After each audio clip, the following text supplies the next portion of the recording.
سیدنا خالد ابن ولید رضی اللہ تعالیٰ عنہ کو اللہ تعالیٰ نے مشرکین عرب سے اٹھا کے رومن اور پرشین امپائر کے اوپر دے مارا ہے.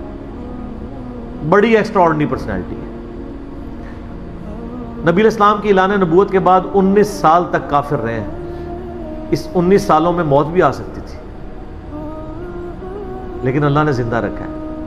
حتیٰ کہ غزوہ احد کے موقع پر نبی علیہ السلام کے جو 4 دانت شہید ہوئے ہیں جو بخاری مسلم میں آتا ہے حضرت خالد بن ولید کی وجہ سے ہوئے ہیں. انہوں نے وہ جب درہ چھوڑ دیا تھا عبداللہ ابن جبیر اور باقی ان کے ساتھیوں نے، عبداللہ ابن جبیر نے تو نہیں چھوڑا تھا، چند ساتھیوں نے، تو یہ پیچھے سے آگے حملہ آور ہوئے اور نبی علیہ السلام کی بددعا ہے ان کے لیے.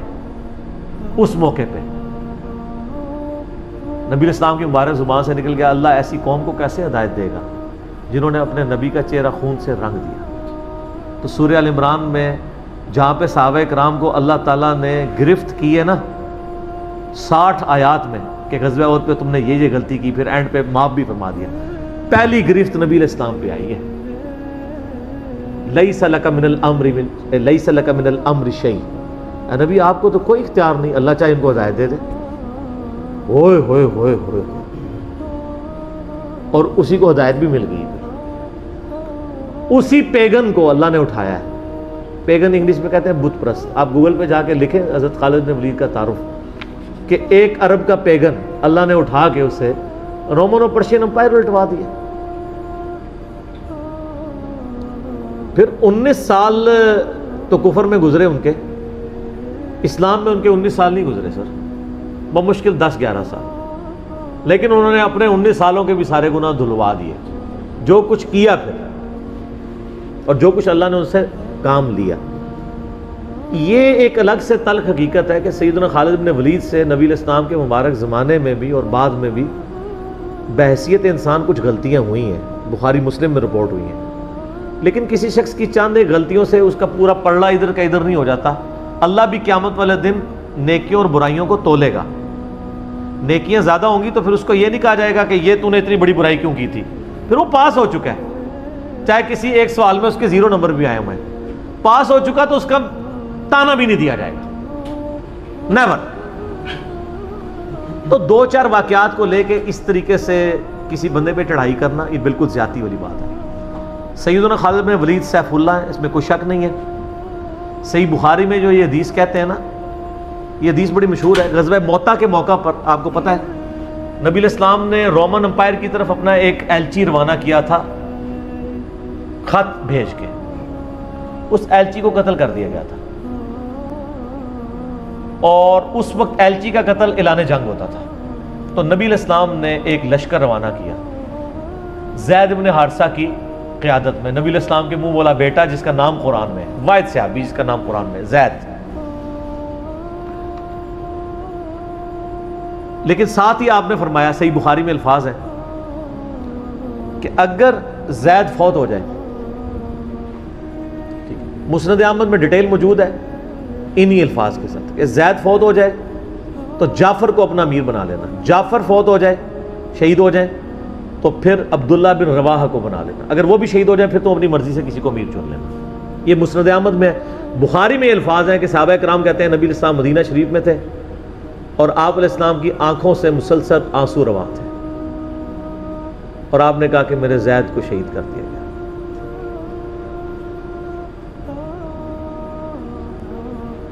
اب مسلمانوں کا پرچم جعفر نے تھام لیا. جعفر بھی حضور کے لاڈلے سے، آپ کو پتہ ہے، جعفر طیار حضرت علی کے بھائی، جن کے بارے میں بخاری میں آتا ہے کہ ان کے 2 بازو کٹ گئے تھے تو آپ علیہ السلام فرمایا میں نے اسے جنت میں اڑتے ہوئے دیکھا، اللہ نے اس کو 2 پر دے دیے.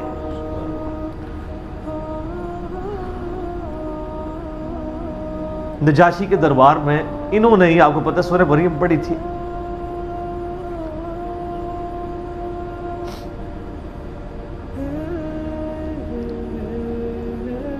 پھر آپ نے فرمایا کہ جعفر کو شہید کر دیا گیا. اب عبداللہ ابن رواحہ نے پرچم تھام لیا. پھر آپ نے فرمایا اسے بھی شہید کر دیا گیا. پھر آپ نے فرمایا اب اللہ کی تلواروں میں سے ایک تلوار کو مسلمانوں نے اپنا امیر چن لیا اور میں اللہ سے امید کرتا ہوں اللہ تعالیٰ اس کے ہاتھ پہ فتح دے گا اور فتح ہو بھی گئی. یہ بخاری کی جو حدیث ہے نا، اس کے اوپر امام بخاری نے باب باندھا ہے مناقب خالد ابن ولید، حالانکہ اس میں خالد ابن ولید کا نام نہیں تھا، لیکن اس حدیث کے اوپر باب کیا باندھا؟ خالد ابن ولید، کیونکہ وہ سیف اللہ وہ تھے، سیوف من سیوف اللہ، اللہ کی تلواروں میں سے ایک تلوار کے ہاتھ میں جھنڈا آ گیا، اللہ تعالیٰ فتح دے دے گا، فتح ہو گئی۔ اس کے 3-4 طریقے بخاری میں، باقی طریق کے اندر نا خالد ابن ولید کا نام بھی موجود ہے کہ خالد ابن ولید کے ہاتھ میں اب پرچم آ گیا، اللہ نے فتح دے دی۔ اچھا، اور وہ فتح یہ ہوئی کہ بہت بڑا لشکر سامنے سے آ گیا تھا، حضرت خالد بن ولید اپنے لشکر کو بچا کے واپس لے آئے۔ ایک غزوہ موتا تھا، اور صحیح بخاری میں آتا ہے کہ 9 تلواریں حضرت خالد کے ہاتھ میں ٹوٹی تھیں اس دن، 9 تلواریں اس جنگ کے اندر۔ واپس آ گئے، پھر بعد میں خیر وہ ایک رومن امپائر والا پھر یرموک پہ جا کے کنکلوژن ہوئی نا۔ یہاں پہ بخاری میں الفاظ ایک طریق میں خالد بن ولید ہیں، دوسری میں سیف اللہ، اور امام بخاری نے باب بھی باندھ دیا تو سیف اللہ ثابت ہو گیا۔ اسی حدیث کا جو طریق مسند احمد میں ہے، اس میں الفاظ ہیں اللہ کی تلواروں میں سے ایک تلوار خالد ابن ولید۔ جامعہ ترمذی میں ایک حدیث صحیح سند کے ساتھ ہے کہ نبی علیہ السلام کے سامنے سے حضرت خالد ابن ولید گزرے تو آپ نے فرمایا کہ خالد بن ولید کتنا نیک بندہ ہے اللہ کا، اللہ کی تلواروں میں سے ایک تلوار ہے۔ آپ دیکھیں جس شخص کے لیے نبی علیہ السلام کی مبارک زبان سے بددعا نکلی، اسی مبارک زبان سے ان کو اللہ کی تلوار کا قرار دے دیا گیا۔ ذالک فضل اللہ یؤتی من یشاء، یہ اللہ کی بے نیازی ہے۔ آپ تو کسی ایسے شخص کو معاف بھی نہ کرتے جس کی وجہ سے نبی کے 4 دانت شہید ہوئے ہیں، اللہ دیکھیں کیسے کیسے مجرمین کو معاف کر کے کس ایپیکس پہ فائز کر دیتا ہے، بندے نہیں معاف کرتے۔ اس طریقے سے صحیح بخاری میں حدیث ہے، حضرت عبداللہ ابن عباس کہتے ہیں کہ مجھ سے سیف اللہ خالد ابن ولید نے خود یہ حدیث بیان کی، تو بخاری میں خود سیف اللہ لقب عبداللہ ابن عباس نے، کہ ایک دن حضرت خالد ابن ولید نبی علیہ السلام کی بیوی سیدہ میمونہ جو کہ میری خالہ بھی ہیں حضرت عبداللہ ابن عباس کی، ان کے ہاں نبی علیہ السلام کے پاس بیٹھے ہوئے تھے، تو انہوں نے بھنی ہوئی دب لا کے رکھی، عربی میں دب کہتے ہیں، دال با دب، اردو میں ہم اسے وہ گو، ویسے گو کا لفظ اپروپریٹ نہیں ہے، سانڈا لفظ ہے اصل میں، چھپکلی سے تھوڑی سی بڑی ہوتی ہے، حلال ہے کیونکہ یہ سبزی خور ہے، ہاں یہ سبزی خور ہے، عربی بڑے شوق سے کھاتے ہیں یہ گو، دب کہتے ہیں۔ آپ یوٹیوب پہ بھی دب لکھیں نا تو پوری عربیوں کی ویڈیوز کھل جائیں گی۔ دب لا کے رکھی گئی بھنی ہوئی، تو حضرت خالد بن ولید کہتے ہیں میں بڑے شوق سے کھانا شروع کیا، اور حضور مجھے بڑے دیکھ رہے تھے ایسے، وہ یعنی اتنے ذوق و شوق سے کھا رہے تھے، تو میں نے کہا یا رسول اللہ آپ بھی؟ تو آپ فرمایا کہ میرے علاقے کی غذا نہیں ہے، میں نہیں کھاتا، یعنی حرام۔ ان کا یا رسول اللہ کیا حرام ہے؟ آپ فرمایا حرام نہیں ہے، مجھے پسند نہیں ہے۔ اس سے یہ بھی بات پتہ چلی کہ اگر کسی کو کوئی رزق پسند نہ ہو تو اس میں کوئی گناہ اور عیب والی بات نہیں ہے۔ یہاں تو کہتے ہیں جس کو کدو پسند نہیں ہے اس کی گردن اتار دو، کہتے ہیں نا قاضی ابو یوسف کی طرف ایک جھوٹا واقعہ مشہور کیا ہوا ہے۔ وہ اللہ نے یعنی اتنی چیزیں اس لیے بنائی ہیں نا، کسی کو ایک چیز پسند ہوگی کسی کو دوسری، تو اس میں بھی سیف اللہ کے الفاظ ہیں۔ اس کے علاوہ صحیح مسلم میں ایک حدیث ہے، آپ کو پتا ہے ذوالخویسرہ التمیمی نجدی خبیث جس نے کہا تھا اے محمد اللہ سے ڈر اور انصاف کر، بخاری مسلم دونوں میں آتا ہے، تو آپ فرمایا اگر میں انصاف کرنے والا نہیں تو کون ہے؟ تو وہاں پہ الفاظ ہیں مسلم شریف میں، یہ بخاری میں بھی حدیث ہے، مسلم کے الفاظ ہیں کہ حضرت عمر فاروق رضی اللہ عنہ کا یا رسول اللہ اجازت ہے میں اس منافق کی گردن اڑا دوں، اور وہاں پہ الفاظ ہیں پھر سیف اللہ خالد کھڑے ہوئے، وہاں بھی لفظ ہے سیف اللہ، انہوں نے کہا یا رسول اللہ اجازت دیں، آپ فرمایا چھوڑ دو، لوگ کہیں گے یہ اپنے ساتھیوں کو مرواتا ہے، کوئی کلمہ گو تو تھا نا وہ، اس کی نسل سے بھی لوگ پیدا ہوں گے، ان کے خلاف قتال کرنے والے مخلوق کے بہترین لوگ ہوں گے۔ اور ابو سعید خدری کہتے ہیں کہ وہ حضرت علی کے زمانے میں جب یہ ظاہر ہوئے تو حضرت علی کے ساتھ مل کے ہم نے ان خوارج کے خلاف قتال کیا تھا۔ تو یہ مسلم میں بھی سیف اللہ کے الفاظ موجود ہیں۔ باقی حضرت خالد بن ولید رضی اللہ تعالیٰ عنہ کی پرسنالٹی یعنی بڑی ایکسٹراڈنری ہے۔ آپ دیکھیں کہ آلموسٹ ان کی جو عمر مبارک ہے وہ بلو 45 تھی جب وہ فوت ہوئے ہیں، حضرت عمر کے دور کے اندر۔ حضرت ابوبکر صدیق کے دور کے اندر وہ آرمی چیف تھے۔ وہ سر عمر سیریز پھر دیکھیں تو آپ کو پتہ چلے، انہوں نے ایک ایک چیز فلمائی ہے۔ مسیلمہ کذاب کے خلاف قتال میں کون لیڈ کر رہا تھا؟ خالد بن ولید۔ جتنے عرب کے قبائل مرتد ہوئے ہیں ان کے خلاف حضرت خالد بن ولید کو بھیجا. اور اس کے بعد پرشین امپائر کا جب جہاد شروع ہوا ہے تو شروع کی ساری مہمات میں حضرت خالد بن ولید تھے. تو کرتے کرتے اس دوران کچھ واقعات رپورٹ ہوتے تھے ایسے. حضرت ابوبکر صدیق سے حضرت عمر مخالفت کرتے تھے. وہ کہتے تھے یہ اپنی طرف سے کچھ ڈیسیژن کر لیتا ہے, اس کو چاہیے کہ امیر کی اطاعت کرے. تو حضرت ابوبکر صدیق کہتے تھے کہ اگر وہ میرے حکم کا انتظار کرے گا تو 1 مہینہ تو خط پہنچنے میں لگے گا, ایک جانے میں, اس وقت تک اس کے ہاتھ سے موقع ہی نکل جائے. تو میں نے اسے اختیار دیا ہوا ہے. کوئی موبائل فون یا کوئی اس وقت واٹس ایپ تو ہے نہیں تھا. لیکن حضرت عمر ذرا ڈسپلن کے بہت سخت تھے. وہ کہتے تھے اس طرح ان کو خود ڈیسیژن نہیں لینا چاہیے, کیونکہ اس میں 1-2 مسئلے ان سے مس ہینڈل بھی ہو گئے تھے. تو جب اتنے بندہ کام کر رہا ہوتا ہے 1-2 مسئلے تو مس ہینڈل ہو جاتے ہیں. ہم سمجھتے ہیں مس ہینڈل ہونے کا مطلب ہے 0 سے ملٹیپلائی. ایک طبقہ یہ سمجھتا ہے, دوسرا کہتا نہیں کہ چونکہ اس کی شان بہت ہے لہذا مس ہینڈل ہو نہیں سکتا. یہ دونوں ایکسٹریم ہیں. وہ پیغمبر ہی ہے جس کو اللہ تعالیٰ نے رول ماڈل بنایا ہے, وہی بیلنس ہے. تو پھر جنگ یرموک کا موقع جب آیا, رومن امپائر کے خلاف فیصلہ کن جنگ تھی جو, تو عین میدان جنگ میں حضرت بکر صدیق فوت ہو گئے. حضرت عمر نے پہلا ڈیسیژن یہ کیا کہ خالد بن ولید کو آرمی چیف کے عہدے سے معزول. ہائے ہائے سر, بالکل آپ آخری اوور چل رہے ہوں اور آپ کا جو پلیئر سینچری پہ سینچری مار رہا ہو, آپ اس کو کہیں اس کو واپس آ جاؤ اور ایک نیا پلیئر بھیج دیں. جو کریز پہ سیٹ تھا اس کو آپ واپس بلا لیں. یہ وہ شخص کر سکتا ہے جس کا خدا پہ یقین ہو. تو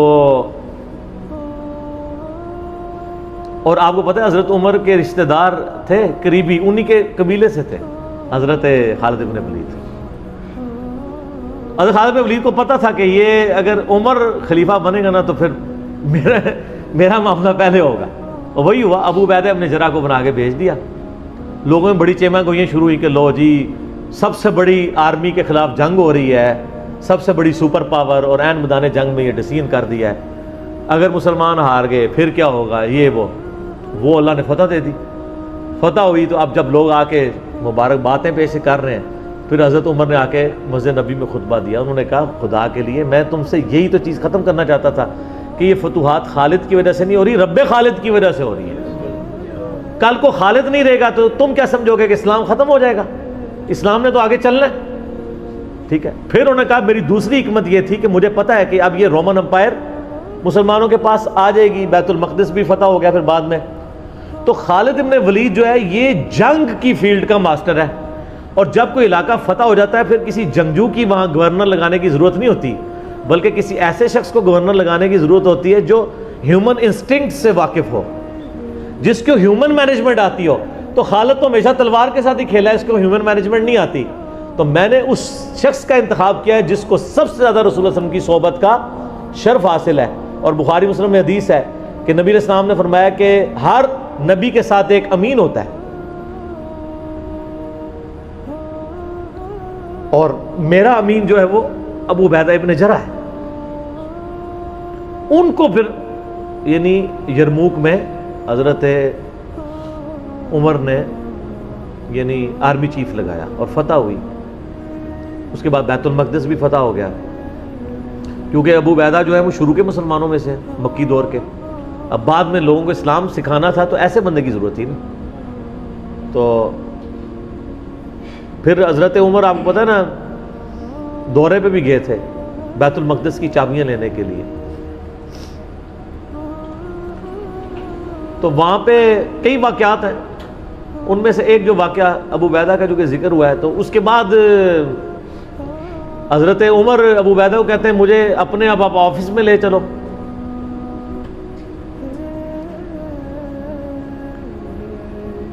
دنیا کی سب سے بڑی سپر پاور فتح کی ہو جس بندے نے, آپ سمجھیں کہ ایک بندے نے امریکہ فتح کیا ہے, کسی جنرل نے, واشنگٹن ڈی سی میں اس کا آفس تو ہونا چاہیے.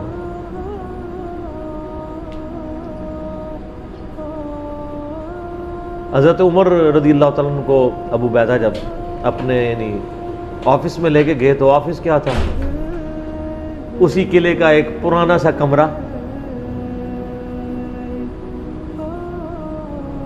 جس کے ایک کونے کے اوپر مصلی بچھا ہوا ہے, ایک وضو کی جگہ ہے, لوٹا پڑا ہوا ہے. یہ کل کائنات ہے.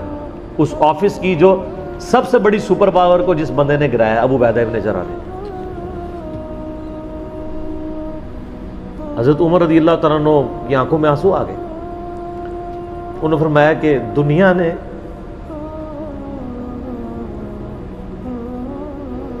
ہر بندے کے اوپر اپنا اثر چھوڑا ہے سوائے ابو عبیدہ ابن جراح کے. دنیا سے شکست نہیں دے سکی. دنیا سے مراد دنیا کی محبت. ہر بندے نے اپنا حصہ لے لیا. اس لیے آپ کو پتا ہے نا کہ حضرت عمر اپنے دور خلافت میں ابو عبیدہ ابن جراح کو بار بار خط لکھتے رہے کہ آپ ادھر آ جائیں, کیونکہ حضرت عمر چاہتے تھے کہ میں اپنے بعد ان کو خلیفہ نامزد کروں, اس لیے کہ وہ امین الامت ہے. لیکن وہ پھر حضرت عمر کے دور میں طاعون کے مرض میں وبا جو پھیلی تھی شام میں, اس میں وہ پھر شہید ہو گئے تھے. اور وہی ان کا پھر وہ قبر بن گئی. سر میرا سوال ہے کہ طاعون کا مرض آپ کو پتہ ہے کہ کیا تھا؟ جسم پہ پورے پھوڑے نکلتے تھے کینسر کے. تو کیا حضرت ابو عبیدہ ابن جراح ناکام گئے دنیا سے؟ کیسا جی کوئی بندہ مرا تھا, بڑا نورانی چہرہ تھا, یہ تھا وہ تھا. ہر بندے نے اپنے بنائے ہوئے. ایک بندہ پھوڑوں کی تکلیف سے مرا ہے, بخاری مسلم کی حدیث ہے, جو طاعون کے مرض میں مرا وہ شہید ہے. تو وہ مرے تو بستر مرگ پہ ہے لیکن شہید ہے. اور دوسری طرف خالد بن ولید آپ دیکھ لیں, سینکڑوں جنگوں میں حصہ لیا انہوں نے, کسی ایک جنگ میں شکست نہیں کھائی. حتیٰ کہ جو کافروں کی طرف سے بھی غزوہ احد لڑی ہے اس میں بھی ان کو شکست نہیں ہوئی. جسم پہ حضرت خالد بن ولید کہا کرتے تھے میرے جسم کا کوئی حصہ نہیں جس پہ برچھی یا نیزے یا تلوار کا نشان نہ ہو. ظاہر ہے اتنی جنگوں میں زخم لگ جاتے ہیں, لیکن میں بھی آج ایک بوڑھے اونٹ کی طرح بستر مرگ پہ مر رہا ہوں. میں نے سینکڑوں جنگوں میں اپنی موت کو تلاش کیا لیکن موت نہیں آئی.